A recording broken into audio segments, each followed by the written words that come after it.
کہتے ہیں کہ توازن ہر چیز میں اچھا لگتا ہے۔ صحت کے حوالے سے بات کر رہے ہیں تو موٹاپا بیماری کے زمرے میں آتا ہے۔ قد کے حساب سے وزن کا لحاظ نہ رکھا جائے تو بہت سی بیماریاں گھیر لیتی ہیں، جیسے کہ high blood pressure, cholesterol, sugar اور دل کی بیماریاں شامل ہیں۔ موٹاپے سے کیسے بچا جائے، ایکسپرٹ سے بات کر لیتے ہیں۔ ہمارے ساتھ آج موجود ہیں ڈاکٹر مومن۔ جی ڈاکٹر صاحب، ہم موٹاپے کے حوالے سے بات کر رہے ہیں، یہ تو طے ہے کہ موٹاپا ایک بیماری ہے، یہ بتائیے کہ اس سے کیسے بچا جائے؟ موٹاپے کے حوالے سے اگر ہم بچاؤ کی بات کریں تو سب سے زیادہ ضروری ہے کہ ہم اس میں متوازن غذا کا استعمال کریں۔ جو غذا ہم استعمال کر رہے ہیں اس میں مقدار کا بہت اہم رول ہے، مناسب مقدار کے اندر غذا کا استعمال کریں۔ پھر اس کے علاوہ ورزش یا جسمانی سرگرمیاں وہ بہت زیادہ امپورٹنٹ رول پلے کرتی ہیں موٹاپے سے بچانے کے لیے، اور بدقسمتی سے ہم لوگ کو بہت زیادہ پاکستان میں اس چیز کے اوپر بات نہیں کرتے یا اس کو پروموٹ نہیں کرتے۔ سٹریسز جو ذہنی تناؤ ہیں وہ بہت امپورٹنٹ رول پلے کرتے ہیں موٹاپے میں۔ پھر آج کل جو ایک اوبیسوجینک انوائرمنٹ ہم اس کو ٹرم دیتے ہیں، یعنی تمام چیزیں ہی ہمیں موٹاپے کی طرف لے کے جا رہی ہیں۔ جیسے مثال کے طور پر گھروں میں بڑا کامنلی یہ دیکھنے میں آتا ہے کہ بچوں کے سامنے ٹیلی ویژن یا موبائل فون یا ٹیبلٹ کی اسکرین چل رہی ہوتی ہے اور اس کے ساتھ ساتھ وہ کھانا کھا رہے ہوتے ہیں۔ متوازن غذا ایکچولی ہے کیا؟ متوازن غذا کوئی بہت مشکل کانسیپٹ نہیں ہے۔ اس سے سادہ سی مراد ہم یہ لیتے ہیں کہ تمام جو کھانے پینے کے ڈفرینٹ گروپس ہیں ان کو آپ باقاعدگی سے مناسب مقدار میں روزانہ کی بنیاد پر استعمال کریں۔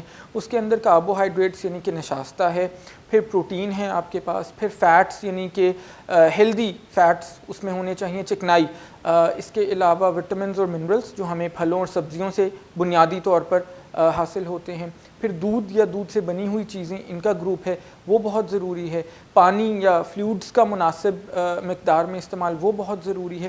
تو یہ تمام چیزیں اگر آپ روزانہ کی بنیاد پر کرتے ہیں تو پھر آپ کی ڈائٹ ایک بیلنسڈ یا متوازن غذا کے زمرے میں آتی ہے۔ ہم لوگوں کا طرز زندگی سست ہے، کھانا کھانا، کھانے کے بعد بیٹھ جانا اور کوئی ایکسرسائز نہیں کرنا، آپ کیا سجیسٹ کرتے ہیں؟ اس چیز کو بہت زیادہ ہمیں ایڈریس کرنے کی ضرورت ہے۔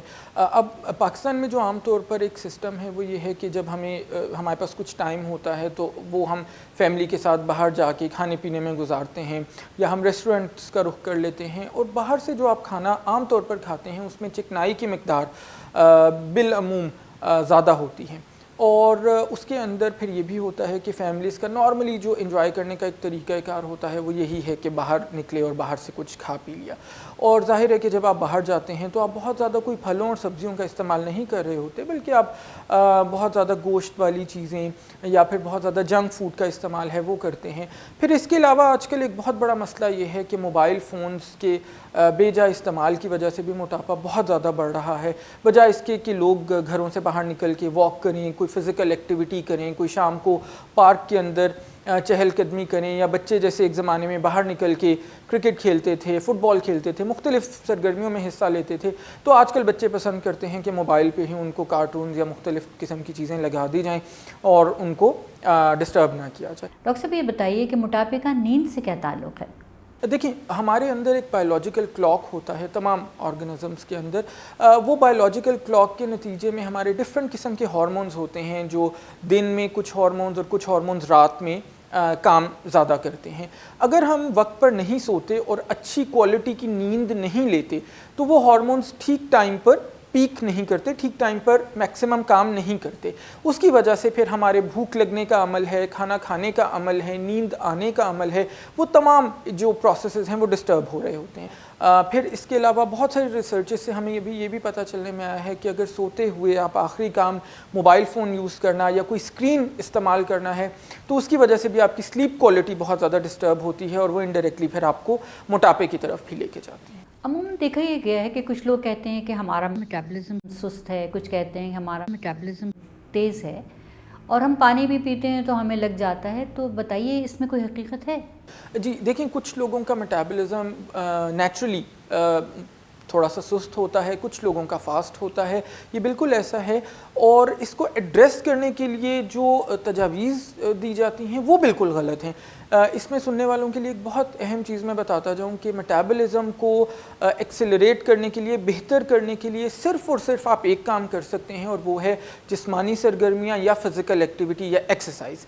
اس کے علاوہ کوئی بھی چیز، جیسے کہ عام طور پر ٹیلی ویژن پہ یا بہت سارے لوگ یہ بتا رہے ہوتے ہیں کہ جی آپ سبز چائے کا استعمال کریں، آپ شہد کا استعمال کریں، آپ صبح صبح ادرک والی چائے پئیں، ان تمام چیزوں کے استعمال سے کبھی بھی آپ کا میٹابولزم ایکسیلریٹ نہیں ہو سکتا. یہ بتائیے گا کہ پاکستان میں موٹاپے کی شرح ہے کیا؟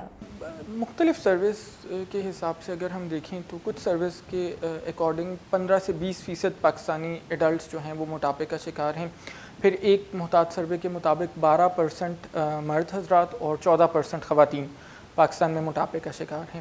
اس کے علاوہ انڈر 5 چلڈرن میں 5 سال سے کم عمر کے بچوں میں اگر ہم دیکھیں تو 9.5% بچے جو ہیں وہ موٹاپے کا شکار ہیں.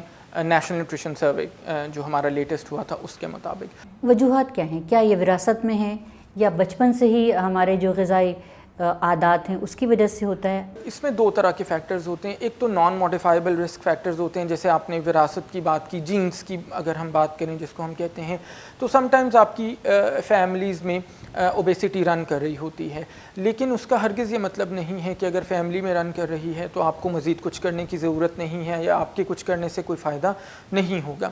اس کے علاوہ کچھ موڈیفائبل رسک فیکٹرز ہوتے ہیں، جیسا کہ آپ کی جو ڈائٹ ہے وہ آپ کے اپنے کنٹرول میں ہے، آپ کی فزیکل ایکٹیویٹی یا ایکسرسائز آپ کے اپنے کنٹرول میں ہے، سلیپ کوالٹی کی ہم نے بات کی، اسٹریس لیولز کی ہم نے بات کی، اوبیسوجینک انوائرمنٹ کی ہم نے بات کی، یعنی کھانا کھاتے ہوئے آپ کا فوکس صرف اور صرف کھانے کے اوپر ہی ہونا چاہیے. یہ تمام وہ رسک فیکٹرز ہیں جو موڈیفائبل ہیں اور جن کو تھوڑی سی فوکس کے ساتھ اگر ہم چلیں تو بڑی آسانی کے ساتھ ہم ان کو ایڈریس کر سکتے ہیں اور موٹاپے سے بچا جا سکتا ہے. کیا موٹاپا دور کرنے کے لیے بھوکا رہنا بھی ضروری ہے؟ بالکل بھی نہیں ضروری. یہ ایک بہت بڑی غلط فہمی ہے. عام طور پر جب بھی ہمارے ہاں کسی کو وزن کم کرنا ہوتا ہے یا موٹاپا کم کرنا ہوتا ہے تو سب سے ایک جو کامن ایڈوائس ہے وہ یہی دی جاتی ہے کہ جی آپ کھانا پینا چھوڑ دیں، آپ میلز کو سکپ کرنا شروع کر دیں، آپ بھوکا رہنا شروع کر دیں. یہ بات تمام دیکھنے والوں اور سننے والوں کے لیے ضروری ہے اس کو جاننا کہ جب ہم بھوکا رہتے ہیں یا ہم وزن کم کرنے کے چکر میں کھانے کو سکپ کرنا شروع کر دیتے ہیں تو بجائے اس کے کہ ہمارا وزن کم ہو، ہمارا وزن بلکہ بڑھنے لگتا ہے. اور اس کی بنیادی طور پر وجہ یہ ہے کہ ہمارے جسم کو توانائی یا کیلوریز کی ضرورت ہر حال میں ہوتی ہے، اور جب ہم اپنے جسم کو کم کیلوریز، ایک خاص مقدار سے کم کیلوریز دیتے ہیں تو وہاں پہ ہمارا جسم سست روی کا شکار ہو جاتا ہے، میٹابولزم سلو ڈاؤن ہو جاتا ہے اور موٹاپا آنے لگتا ہے. تو اس کے لیے بیسٹ جو ہمارے پاس سلوشن ہے وہ یہ ہے کہ ہم دن میں متواتر کھائیں پئیں، 6 سے 7 چھوٹے چھوٹے میلز کی شکل میں اپنے کھانے کو ڈیوائڈ کریں اور اس کے پورشنز کو ہم کم رکھیں اور فزیکل ایکٹیویٹی یا ایکسرسائز کو اپنے روزانہ کے معمولات کا حصہ بنائیں. ایک اور ٹرم ہے ڈاکٹر صاحب، یہ ایف اے ڈی ڈائٹس کیا ہے؟ ایف اے ڈی ڈائٹس یا فیٹ ڈائٹس ہم جن کو بولتے ہیں، یہ تمام ایسی ڈائٹس ہیں جو آپ کو کوئک فکسز کا دعویٰ کرتی ہیں اور آپ کو یہ بتاتی ہیں کہ آپ موٹاپا کم کرنے کے لیے اس خاص طرح کی ڈائٹ کو فالو کریں اور اوور نائٹ آپ کا موٹاپا کم ہونا شروع ہو جائے گا، یا ایک ہفتے میں 10 کلو یا 10 دن میں 15 کلو وزن جو ہے وہ آپ کا کم ہو جائے گا. اس کی آئے دن ہمیں مثالیں ملتی رہتی ہیں، جیسے آج کل ایٹکنز ڈائٹ بہت زیادہ مشہور ہے، ایگ ڈائٹ بہت زیادہ مشہور ہے، پھر کیٹو ڈائٹ جو کہ ایکچولی ایپیلیپسی کے پیشنٹس کے لیے یا ایسے افراد جن کو مرگی کے دورے پڑتے ہیں ان کے لیے یہ ڈائٹ آئی تھی، اس کو بھی ہم نے وزن کم کرنے کے حوالے سے استعمال کرنا شروع کر دیا ہے. تو یہ تمام فیٹ ڈائٹس کی ایگزامپلس ہیں، اور فیٹ ڈائٹس کی ہمارے پاس کوئی سائنٹیفک ایویڈنس یا کوئی ہم ریسرچز کی بیس پر نہیں کہہ رہے ہوتے، بلکہ یہ اوور نائٹ جیسے میں نے کہا کوئک فکسز ہوتے ہیں. اس کے نتیجے میں آپ کو بھوکا رہنا پڑتا ہے، بہت سارے فوڈ گروپس آپ کی ڈائٹ سے نکال دیے جاتے ہیں جس کی وجہ سے آپ کو مختلف نیوٹریشنل ڈیفیشنسیز ہوتی ہیں، اور سم ٹائمز وہ جو کمی ہے، غذائی قلت ہے، وہ آپ کی irreversible ہوتی ہے اور اس کا کوئی سلوشن نہیں ہوتا. یہ بتائیے کہ وزن کم کس طرح کیا جا سکتا ہے؟ وزن کم کرنے کے لیے بنیادی طور پر 2 باتیں آپ ذہن میں رکھیں. سب سے پہلی بات تو یہ ہے کہ آپ اپنے کھانے میں اعتدال لے کر آئیں. آپ جو بھی چیز کھا رہے ہیں اس کا پورشن سائز کو آپ فالو کریں. ہر چیز آپ بڑے بڑے پورشنز میں اور بڑی بڑی پلیٹس لے کے اور بڑے بڑے گلاس لے کے آپ اپنے کھانے کو پلان نہ کریں. شکریہ ڈاکٹر صاحب. ہم امید یہی کرتے ہیں کہ جو ڈاکٹر صاحب معلومات پہنچا رہے ہیں آپ ان کو غور سے سنیں اور ان سے استفادہ کرنے کی کوشش کریں۔